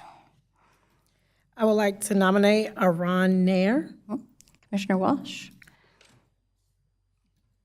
Arun Nair. Commissioner Dumas? Arun Nair. Commissioner Hunt? Arun Nair. Commissioner Quarles? Arun Nair. Commissioner Bergsman? Arun Nair. Okay, and may I have a motion to appoint Mr. Arun Nair to the Parks and Rec Committee? I make a motion to appoint Arun Nair to the Parks and Recreation Commission. May I have a second? I'll second. Any discussion? Okay, all those in favor, please raise your hand. Any opposed? Okay, passes unanimously. Okay, item 10D. Consider approving amendments to the Huntersville Ordinance Advisory Board bylaws. Good afternoon, Board. So you have in your packet proposed amendments to the HOAB bylaws, not rules of procedure. I would like to reiterate that the HOAB is extremely unique to Huntersville. It is unique in that when searching across the state to see if other jurisdictions had this type of advisory board, only one other community was able to be located, that being Cornelius, as having a similar board. That's likely due to the fact that most of the duties that the HOAB carries out are duplicative and redundant compared to the planning board's duties. In several instances as of late, we have seen that a text amendment to merely comply with legislative updates has sat in the HOAB for approximately 4 months.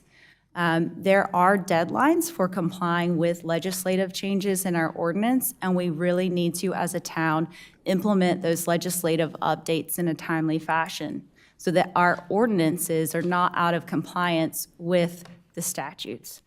Another thing that makes the HOAB extremely unique is that the statutes do allow for the town board or governing boards to create additional advisory boards outside of the planning board or outside of the Board of Adjustment.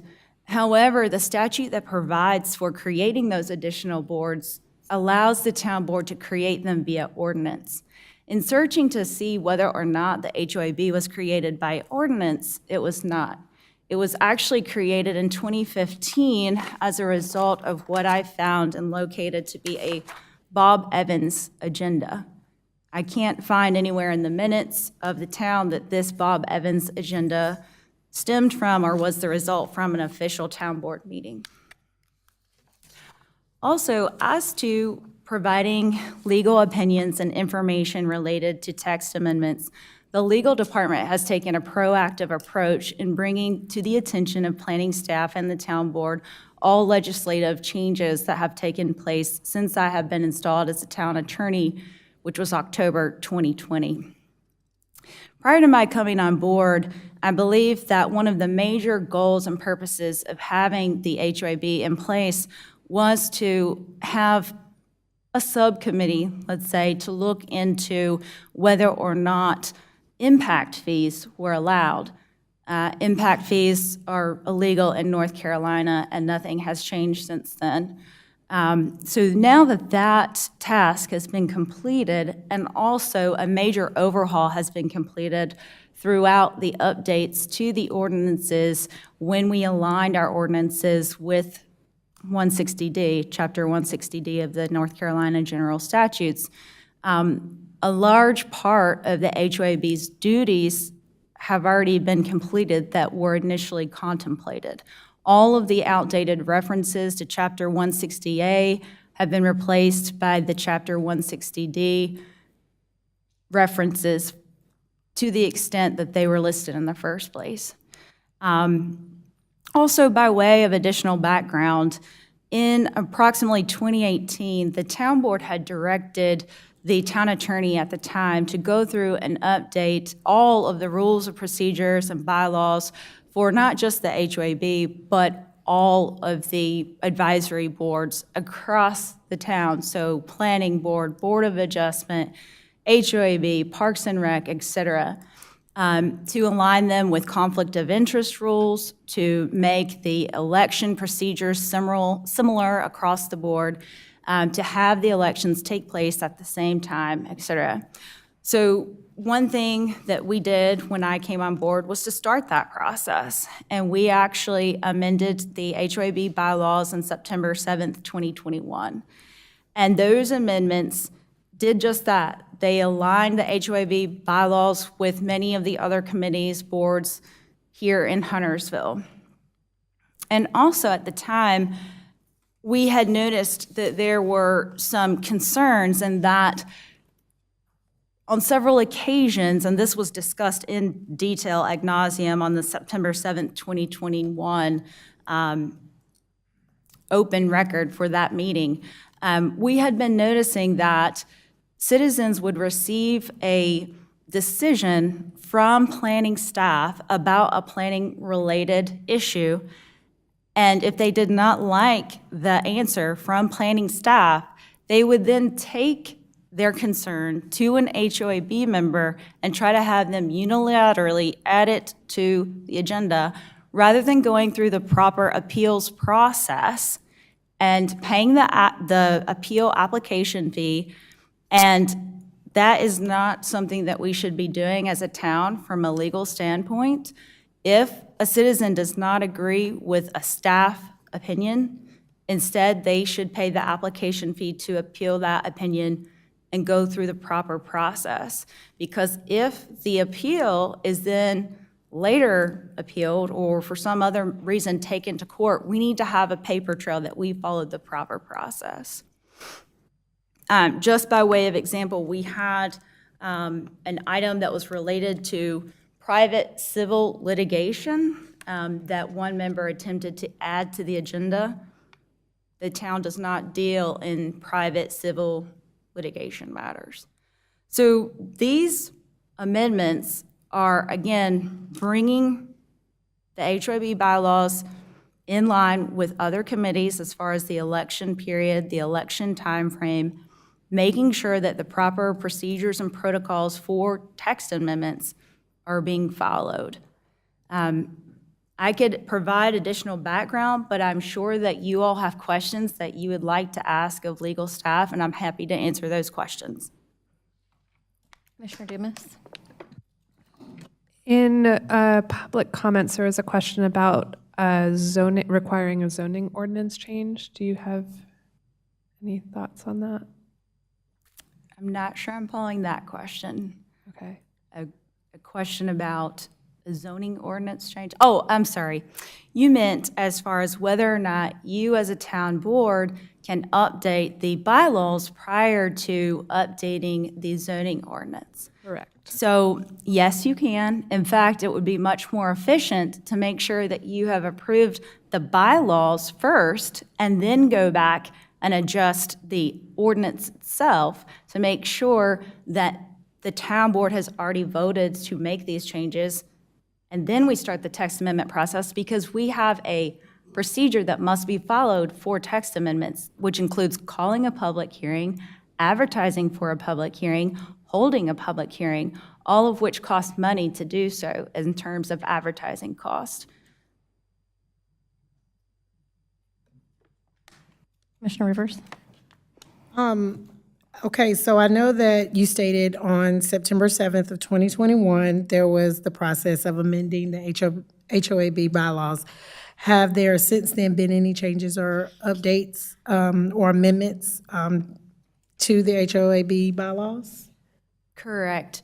So when we made the changes in September of 2021, after having had further discussions and looking at them, we realized that there needed to be further clarification regarding the elections to make sure that it stated the time frame for the election clearly, how long the chair and vice chair would serve. And so we wanted to take those minor house cleaning explanatory amendments back before the board. And at the time that the board voted on those minor amendments, the commissioner that made the motion to approve the amendments added additional amendments as part of the motion.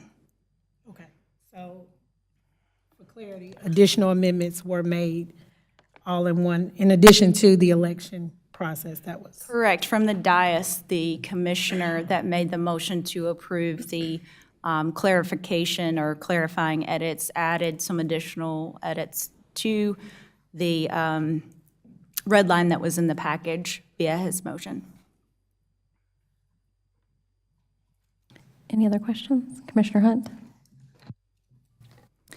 One of the things in the bylaw change said that staff will no longer provide HOAB members with materials needed, including legal opinions, et cetera. Can you explain that change, please? Sure. So that also goes back to why it's very important for text amendments to come through the proper protocol so that planning staff and so that legal staff have the opportunity to vet, to research the proposed amendment, to make sure that it is legal, that it is not being proposed that we insert something into the ordinance language that isn't feasible or not legal.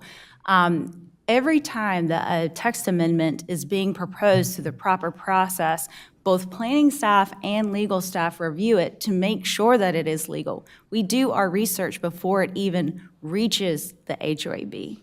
That's why it's important not to have the proposed amendments not go through the proper process. And in terms of providing a legal opinion, we do provide a legal opinion. At the meeting, we discuss it with the HOAB and with staff. We talk about it before it gets to that point. But we do not create a formal written legal opinion addressing pros and cons of a proposed text amendment that would then become part of the public record.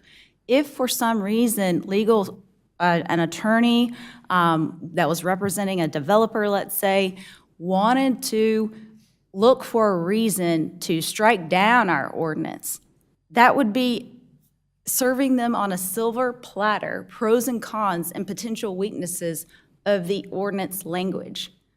Therefore, we do not write up formal legal opinions about the proposed text amendments. We do vet them, we do discuss them from a legal standpoint with all involved. We also make sure that the House bill or Senate bill or statute language is provided, if for some reason, due to an inadvertence, staff forgets to put it in the packet, we always send the language of the statute or of the House bill or Senate bill after the fact, or get it for them during the meeting. Commissioner Quarles? I heard a couple of things. I made some notes over here. So will the staff recommendations in regards to the ordinance amendments limit citizens' involvement in the town process? No. As discussed earlier, there is a proper process for a text amendment. Currently, citizens can sign up to speak at the HOAB meetings. They can sign up to speak at the planning board meetings, at the town board meetings, and also at the public hearings themselves. So they are free to discuss their concerns at multiple different occasions. They can also reach out to a town commissioner at any time.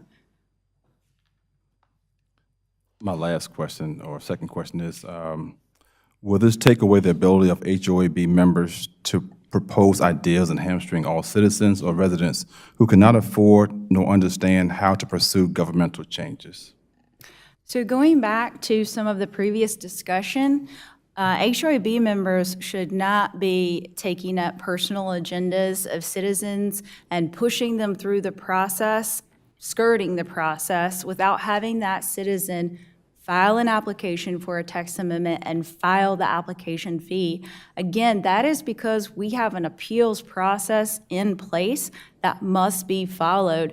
So by skirting the system and going straight to an HOAB member to push a personal agenda, we don't have that paper trail in place in case we were to have to go to court later down the road. Any questions? Commissioner Bergsman? Yes, thank you. I have a few. And whether or not this first one would be for Emily or for someone else on staff. The original intent and purpose of forming HOAB, and particularly I'm also wondering if it was designed to be a long-term committee or if it was designed to be shorter to deal with a specific And I was not here at the time that the HOAB was created. Honestly, I probably would not have recommended that it have been created just because of the fact that it is duplicative of what is already legally required of planning board. However, again, it is within the governing board's power and authority to create by ordinance other advisory boards. I did look back at the 2015 bylaws to see if anywhere in the 2015 bylaws that it said that it was within the purview of the HOAB to draft, or potentially not draft, but propose on their own any text amendments, and I did not see that language. I did not see propose or draft text amendments anywhere in the 2015 bylaws. In fact, it appears that the intent was for the entirety of Section 1-1 to act as directed by the town board or planning board. I don't believe, though, just as a side note, that the original bylaws were drafted by an attorney. I have a few more, yeah. So, in your opinion, are there any legal implications of having HOAB propose a text amendment if it's brought to them by, say, a resident or a developer or, a fellow member on the board? Yes, so we talked about that previously at the September 7th, 2021 meeting. We would not want, for instance, let's say an HOAB member themselves wanted to unilaterally bring forward a text amendment, and that text amendment actually affected part of their business or an aspect of their business. Even if the intent was not to, pursue a personal agenda or to skirt the system by not having to pay the fee or to not follow the proper protocol, the optics are very bad. If the town board allowed someone to sit on the HOAB and without paying the fee, without putting in an application, just unilaterally put onto the agenda a proposed text amendment that would benefit their business in some way. There are strict conflict rules that must be followed. They would need to recuse themselves, and I would go so far as to say that not only would just recusing themselves, but they shouldn't be doing that ever in the first place.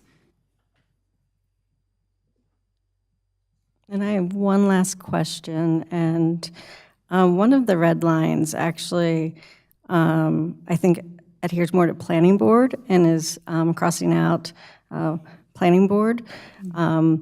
So I am just wondering if, in North Carolina, legally, does planning board have the authority to direct another advisory board on tasks? Is that something that they're given within state law?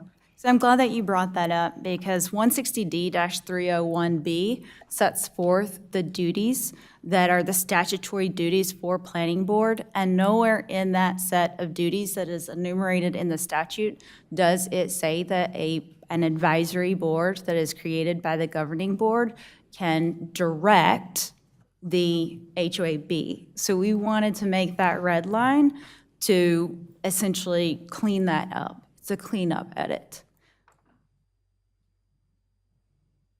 Yeah, that's all I've got for right now. Do we have any other questions? Okay. All right, then I will ask for a motion to approve the amendments to the Huntersville Ordinance Advisory Board bylaws. I make the motion to consider approving amendments to the Huntersville Ordinance Advisory Board bylaws. May I have a second? Second. Just to clarify, you make a motion to approve the amendments. I make the motion to approve the amendments of the Huntersville Ordinance Advisory Board bylaws. Yes. A second. Any discussion, further discussion? Commissioner Bergsman? Yes. Well, a couple things. I mean, some of the changes I do support. Some of those I really think they need a little further time to look at. So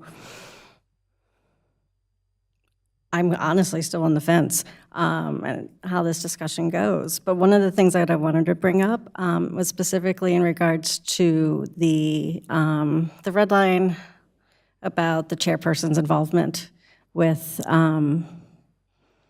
giving input on the agenda. I feel that that's something that has gone a little bit too far.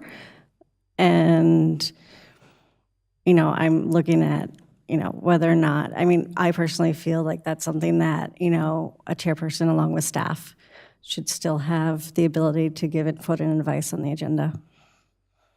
Not necessarily, and to make sure I'm clear on that, not necessarily during the meeting at the time, but in advance of meetings. Commissioner Dumas, do you have? Yeah, I think that the folks that serve on this board I have huge respect for them, and I believe that there is value in what this board can do, but I don't think that the way it's currently written or the way it has been working previous to this is sustainable or makes sense at this moment in time. It's duplicative. And I've been largely on the fence as well. I think I would be in favor of that amendment, that change, in support of your comments, Commissioner Bergsman. But otherwise, I'm in favor. And I don't know, is there a way to make that change? That red line? The town board can make a motion to approve with that change if they so desire.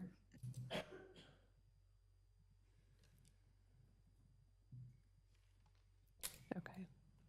So we have a motion on the table to approve them as currently written, and we would need to have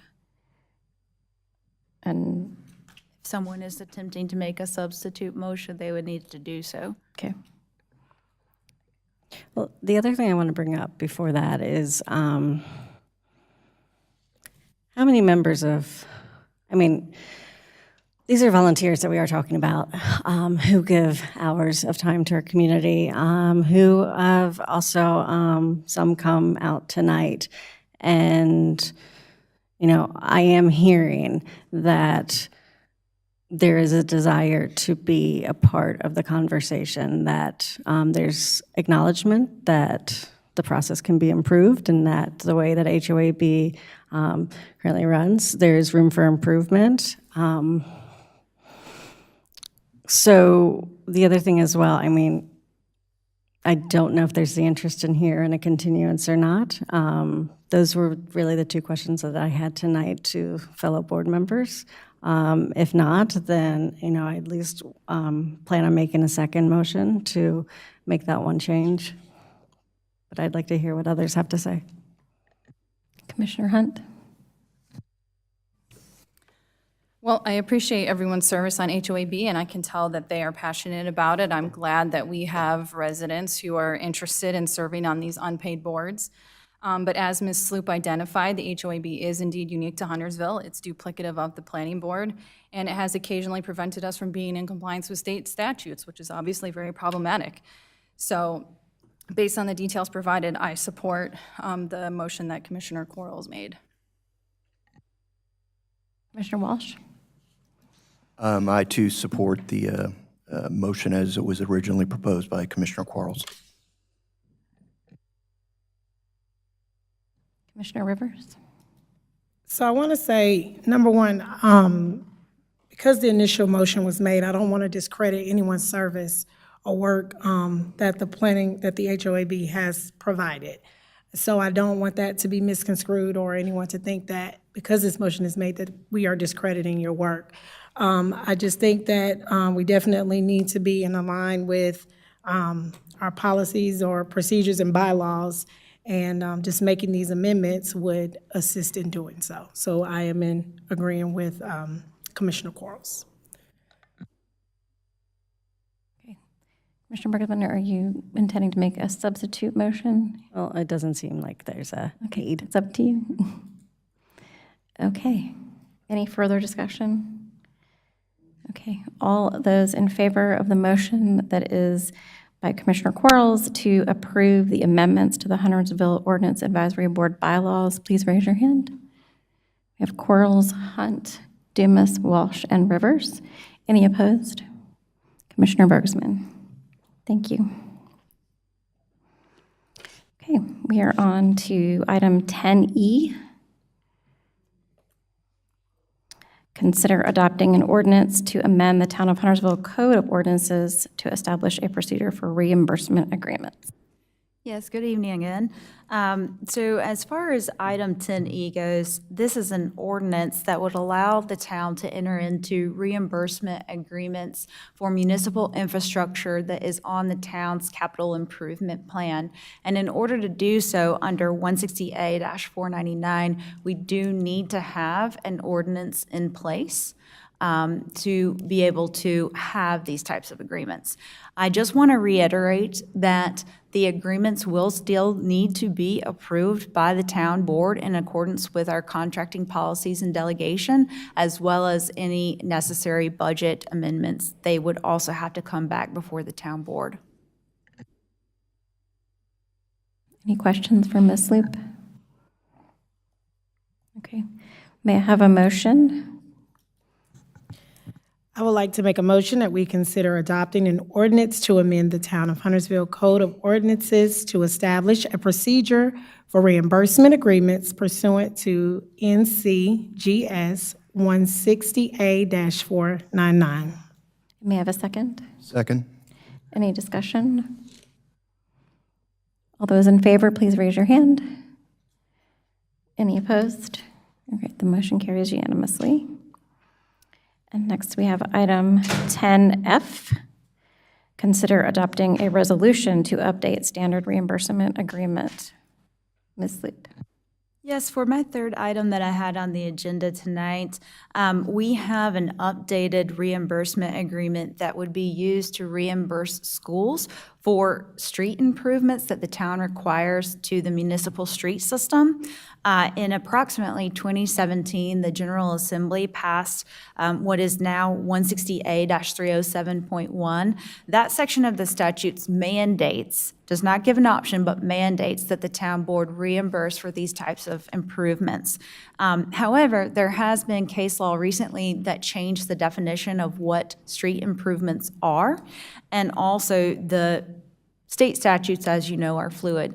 We have multiple school projects that are coming up, and to have the reimbursement agreement as part of a policy that cannot be changed to fit the individualized project and the scale of the project is not ideal. We need to be able to have specific terms that fit the project in and of itself, whether it be scale, time, et cetera. So what we're asking is that you all rescind the policy and adopt a more robust and comprehensive agreement. The agreement terms can then be changed as necessary by the town manager to fit the project. And also, again, you all will have to approve the reimbursement agreements themselves in accordance with our contracting policies and procedures and delegation. You would also, again, have to approve any of the budget amendments necessary. Do we have any questions? No questions. May I have a motion? I make the motion to adopt resolution to update standard reimbursement agreement for reimbursements pursuant to North Carolina General Statute 160A-307-1. May I have a second? Second. Any discussion? All in favor, please raise your hand. Any opposed? The motion carries unanimously. Okay, item 10G. Consider adopting resolution to acquire right-of-way and/or easements necessary for construction of Belmore to CVS sidewalk project, also known as the Patty project, or no, the Jackie project.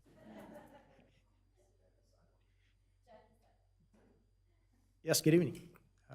So, again, just in brief, this was a project that was discussed at the retreat, but the project is connect sidewalk from the Bellamore residential units up to the CVS there along 115. Jumped ahead. There are a couple of parcels that would need to be acquired. Not entirely, just the easements for the sidewalk and a drainage easement along the frontage of those along 115. And we need some permanent sidewalk easement and some temporary construction easement and permanent drainage easement to be able to deliver that sidewalk project. Can answer any questions that you may have.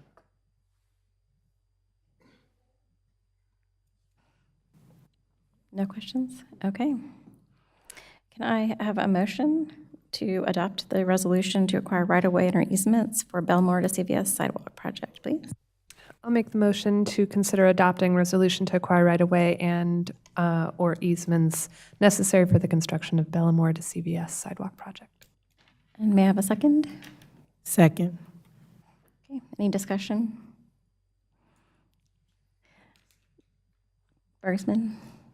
Just have one thing on the Jackie project, that once you see it, you can't unsee it. I drive this area all the time, and I know Bellamore's a retirement community. And, just the other day, I saw someone in a motorized wheelchair, going down the road, probably to CVS or somewhere nearby, and it scares me. So just want to make sure the public knows just how much safety issues are in this area right now. Thank you. All right, all those in favor of the resolution, please raise your hand. Any opposed? All right, passes unanimously. Thank you. A little cheer going on in the background of the room for everybody who can't see. Okay, we're on 10H, adopting a resolution to acquire right-of-way and/or easements for the construction of the Drake Hill Drainage Improvements Project. Mr. Fox. Yes, ma'am. Good evening, Mayor and Board. This project is a little different than some of the projects that we present to you guys. This project is to reduce a potential flooding hazard in the Vermilion Valencia subdivision on Drake Hill Drive. You'll see highlighted in the pink area would be the parcels that will be ultimately impacted. We need permanent storm drainage easement as well as some temporary construction easement so that we can reduce the potential for flooding. Again, this is a citizen request. And this parcel actually that's not impacted is the parcel that's receiving approximately kind of where my cursor is going. It's about a 4-acre drainage area that's coming directly into their parcel, and we need to redefine a swell to convey the stormwater. This is a exhibit that shows the parcels as well as predominantly this piece here is the HOA, and this little sliver right here will be drainage easement that we need to properly convey the stormwater. Any questions for Mr. Fox? Ms. Hunt? When should property owners expect to hear from you, and do you know how long the process will take?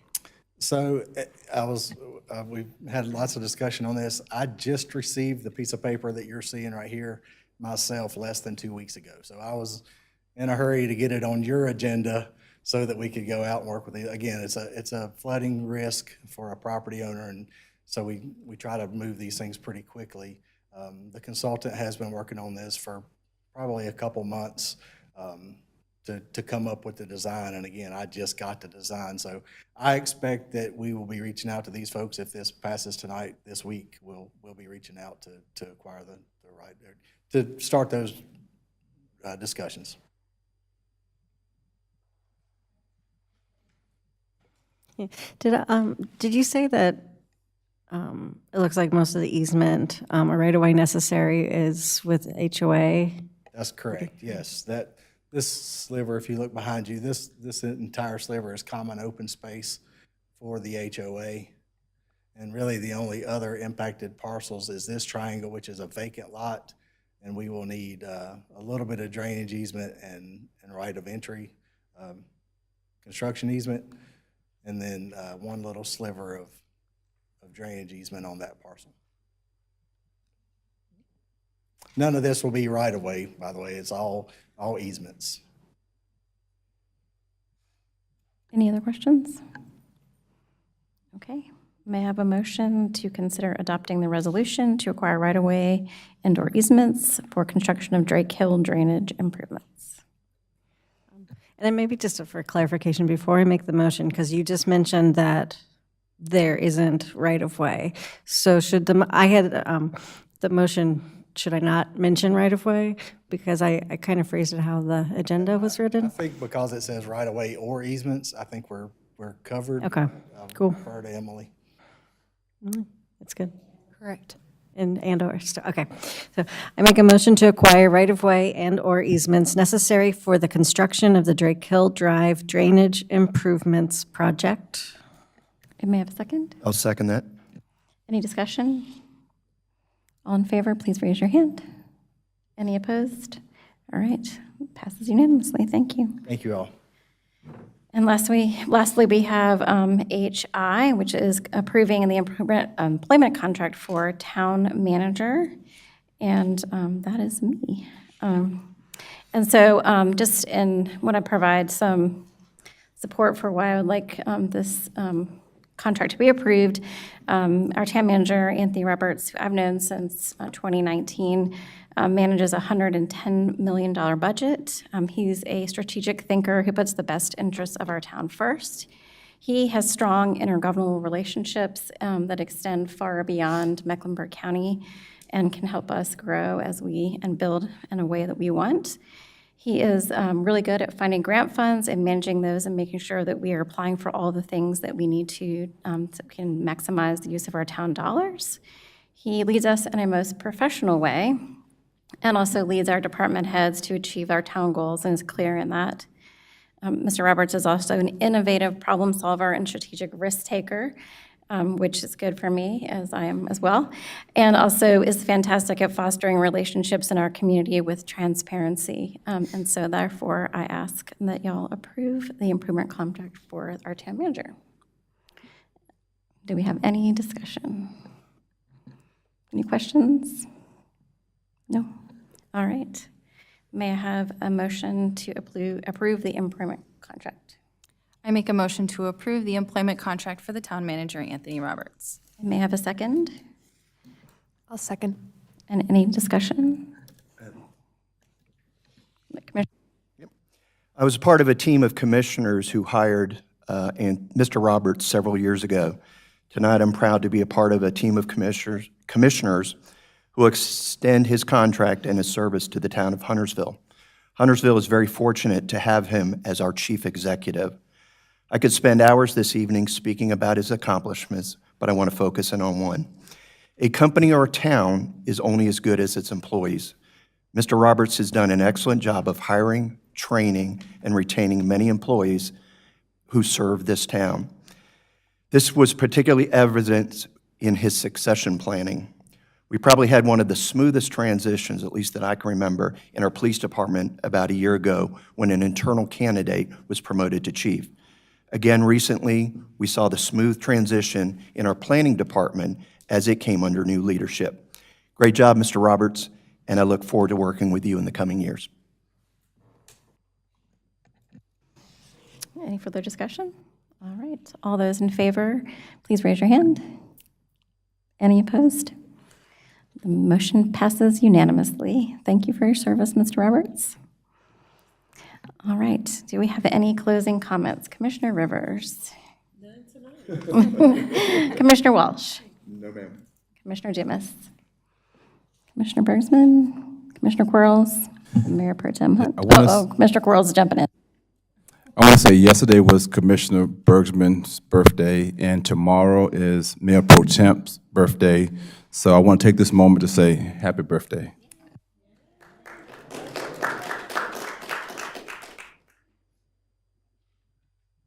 All right. May I have a motion to adjourn? Motion. You have a Whoops. closing Whoops. comment, and thank you for not saying my age, Commissioner Quarles.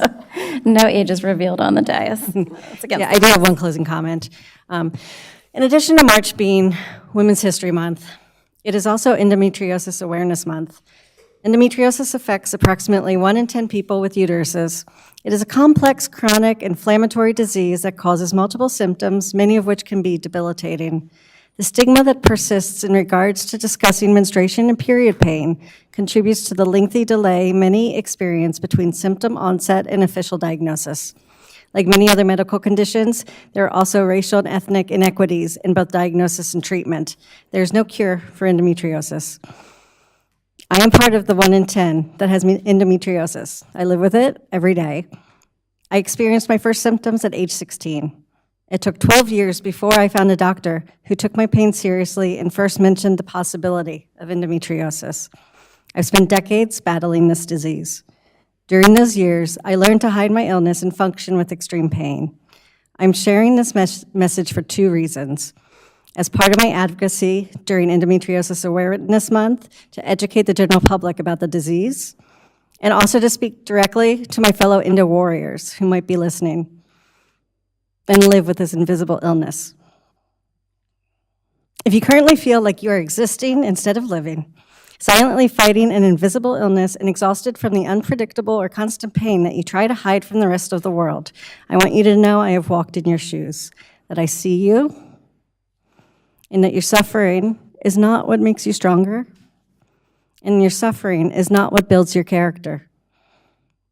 And that sometimes it just hurts, a lot. But you are resilient, and your illness does not define you. I would not be sitting here today if it did. It is your strength and your bravery, despite this disease, that will help you through. And if you don't have a support network, I'm open, and you can always reach out to me, and I will help you find one. That's all. All right. Now, do we have a motion to adjourn, Mr. Walsh? Motion to adjourn.